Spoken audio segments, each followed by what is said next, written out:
ہر کوئی مست میں ذوق تن آسانی ہے، تم مسلمان ہو یہ انداز مسلمانی ہے۔ حیدری فقر ہے نے دولت عثمانی ہے، تم کو اسلاف سے کیا نسبت روحانی ہے۔ وہ زمانے میں معزز تھے مسلمان ہو کر، اور تم خوار ہوئے تاریخ قرآن ہو کر۔ آپ کا نام عثمان، کنیت ابو عبداللہ اور ابو عمر، لقب ذو النورین، والد کا نام عفان، والدہ کا نام عروہ تھا۔ آپ ابتدائے اسلام ہی میں ایمان لے آئے تھے۔ آپ ان حضرات میں سے ہیں جن کو حضرت ابوبکر صدیق رضی اللہ عنہ نے اسلام کی دعوت دی تھی۔ آپ نے اسلام کے لیے 2 بار ہجرت کی، پہلی مرتبہ حبشہ کی طرف اور دوسری مرتبہ مدینہ طیبہ کی جانب۔ آپ کی شادی قبل نبوت رسول اللہ صلی اللہ علیہ وسلم کی صاحبزادی حضرت رقیہ رضی اللہ عنہا سے ہوئی۔ نبی کریم صلی اللہ علیہ وسلم نے حضرت رقیہ رضی اللہ عنہا کے انتقال کے بعد آپ کی شادی اپنی دوسری صاحبزادی ام کلثوم سے فرما دی، جن کا انتقال مدینہ منورہ میں 9 ہجری میں ہوا۔ سوائے حضرت عثمان غنی رضی اللہ تعالی عنہ کے اور کسی شخص کو یہ فخر حاصل نہیں کہ یکے بعد دیگرے کسی نبی کے 2 بیٹیاں عقد میں آئی ہوں۔ اسی مناسبت سے آپ کا لقب ذو النورین تھا۔ آپ اول مہاجرین اور عشرہ مبشرہ میں شمار ہوتے ہیں۔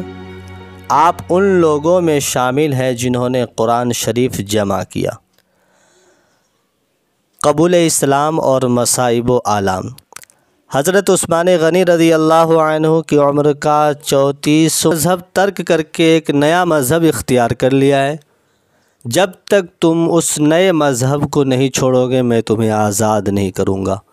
یہ سن کر حضرت عثمان غنی رضی اللہ تعالی عنہ نے فرمایا، چچا خدا کی قسم میں مذہب اسلام کبھی نہیں چھوڑوں۔ مکہ میں اسلام کی روز افزوں ترقی سے مشرکین قریش کا غیظ و غضب بڑھ رہا تھا۔ حضرت عثمان غنی رضی اللہ تعالی عنہ بھی عام مسلمانوں کی طرح جفاکاروں کے ظلم و ستم کا نشانہ بنے۔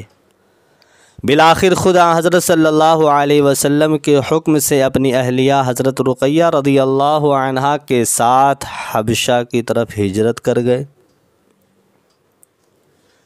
یہ پہلا قافلہ تھا جو حق و صداقت کی محبت میں وطن اور اہل وطن کو چھوڑ کر جلا وطن ہوا۔ نبی کریم صلی اللہ علیہ وسلم نے فرمایا، اس میری امت میں عثمان رضی اللہ عنہ پہلا شخص ہے جو اپنے اہل و عیال کو لے کر جلا وطن ہوا۔ حضرت عثمان غنی رضی اللہ عنہ اس ملک میں چند سال رہے، پھر اپنے وطن مکہ واپس آ گئے۔ بعد میں مدینہ کی ہجرت کا سامان پیدا ہو گیا اور رسول اللہ صلی اللہ علیہ وسلم نے اپنے تمام اصحاب کو مدینہ کی طرف ہجرت کا ایما فرمایا۔ تو حضرت عثمان غنی رضی اللہ عنہ بھی اپنے اہل و عیال کے ساتھ مدینہ تشریف لے گئے اور حضرت اوس بن ثابت انصاری رضی اللہ عنہ کے مہمان ہوئے۔ بطور خلیفہ انتخاب۔ حضرت عمر فاروق رضی اللہ عنہ نے زخمی ہونے کے بعد حضرت ابو طلحہ، اوس بن ثابت اور حضرت مقداد ابن الاسود کو ہدایت دی کہ حضرت علی، حضرت عثمان، حضرت زبیر، حضرت سعد، حضرت عبد الرحمن اور حضرت طلحہ رضی اللہ عنہم اجمعین کو ایک مکان میں جمع کرنا اور کسی کو ان کے پاس آنے جانے نہ دینا۔ 3 روز کے اندر باتفاق رائے سے اپنے میں سے کسی کو خلیفہ بنا لے، اور اگر اختلاف آرا ہو تو کثرت رائے پر عمل کیا جائے۔ یوں صحابہ کرام کی باہمی مشاورت کے بعد حضرت عثمان غنی رضی اللہ عنہ کو خلیفہ منتخب کیا گیا۔ نظام خلافت۔ اسلامی حکومت کی ابتدا شورا سے ہوئی۔ حضرت عمر فاروق رضی اللہ عنہ نے اسے مکمل اور منظم کیا۔ حضرت عثمان غنی رضی اللہ عنہ نے بھی اس نظام کو اپنے ابتدائی عہد میں قائم رکھا، لیکن آخر میں بنو امیہ کے استیلاء نے اس میں برہمی پیدا کر دی۔ تاہم جب کبھی آپ کی کسی معاملے کی طرف توجہ دلائی جاتی تو آپ فوراً اس کے تدارک کی سعی ضرور کرتے، نیک مشوروں کو قبول کرنے میں تأمل نہ فرماتے۔ حکام کی نگرانی۔ خلیفہ وقت کا سب سے اہم فرض حکام اور عمال کی نگرانی ہے۔ حضرت عثمان غنی رضی اللہ عنہ اگرچہ طبعاً نہایت نرم تھے، تحمل، بردباری اور چشم پوشی آپ کا شیوا تھا، لیکن ملکی معاملات میں انہوں نے احتساب اور نکتہ چینی کو اپنا طرز عمل بنایا۔ سعد بن ابی وقاص رضی اللہ عنہ نے بیت المال سے رقم ادھار لی جسے وہ واپس نہ کر سکے۔ حضرت عثمان غنی رضی اللہ عنہ نے سختی سے باز پرس کی اور معزول کر دیا۔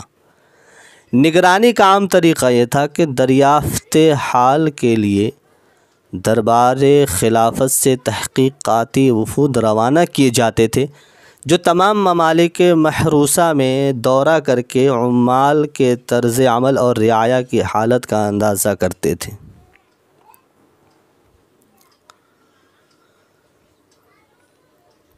مسجد نبوی کی تعمیر و توسیع۔ مسجد نبوی صلی اللہ علیہ وسلم کی تعمیر میں حضرت عثمان ذو النورین کا کردار نمایاں ہے۔ عہد نبوی میں جب مسلمانوں کی کثرت کے باعث مسجد کی وسعت ناکافی ثابت ہوئی تھی تو اس کی توسیع کے لیے حضرت عثمان غنی رضی اللہ عنہ نے قریب کا قطعہ زمین خرید کر بارگاہ نبوت میں پیش کیا تھا۔ 24 ہجری میں توسیع کا ارادہ کیا، لیکن مسجد کے گرد و پیش میں مکانات تھے اور لوگ انہیں چھوڑنے کو تیار نہ تھے۔ 5 سال اس کشمکش میں گزر گئے۔ بالآخر 29 ہجری میں حضرت عثمان غنی رضی اللہ عنہ نے جمعہ کے روز ایک نہایت ہی مؤثر تقریر فرمائی اور نمازیوں کی کثرت اور مسجد کی تنگی کی طرف توجہ دلائی۔ اس تقریر کا اثر یہ ہوا کہ لوگوں نے خوشی سے اپنے مکانات دے دیے۔ فوجی انتظامات۔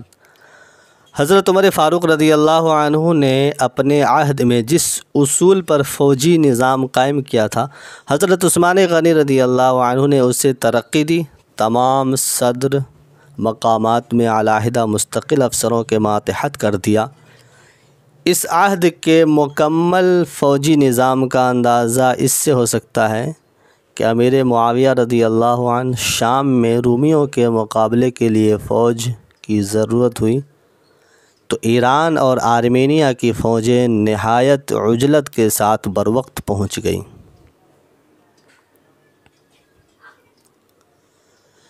مذہبی خدمات۔ نائب رسول صلی اللہ علیہ وسلم کا سب سے اہم فرض مذہب کی خدمت اور اس کی اشاعت و تبلیغ تھا۔ اس لیے حضرت عثمان رضی اللہ عنہ کو اس فرض کے انجام دینے کا ہر لحظہ خیال رہتا تھا۔ چنانچہ جہاد میں جو قیدی گرفتار ہو کر آتے تھے ان کے سامنے خود اسلام کے محاسن بیان کر کے ان کو دین متین کی طرف دعوت دیتے تھے۔ حضرت عثمان خود بالمشافہ مسائل فقہیہ بیان کرتے تھے اور عملاً اس کی تعلیم دیتے تھے۔ حضرت عثمان غنی رضی اللہ عنہ کا سب سے زیادہ روشن کارنامہ قرآن مجید کو اختلاف و تحریف سے محفوظ کرنا اور اس کی عام اشاعت ہے۔ مظلومانہ شہادت۔ حضرت عثمان کی شہادت کو اس طرح بیان کرتے ہیں کہ حضرت عثمان غنی رضی اللہ عنہ کے دروازے پر حضرت عبداللہ بن زبیر، حضرت حسن بن علی رضی اللہ عنہما اور کئی دوسرے حضرات پہرا دے رہے تھے۔ باغیوں نے حملہ کیا اور انہیں زخمی کر کے گھر کے اندر داخل ہو گئے۔ ایک نے پیشانی مبارک پر لوہے کی لٹھ ماری اور آپ زمین پر گر پڑے۔ دوسرے نے تلوار کا وار کیا اور تیسرے نے نیزہ سے حملہ کیا۔ اسی حالت میں آپ کی روح قفس عنصری سے پرواز کر گئی۔ یہ عظیم حادثہ جمعہ کے دن عصر و مغرب کے درمیان 18 ذی الحجہ 35 ہجری کو پیش آیا۔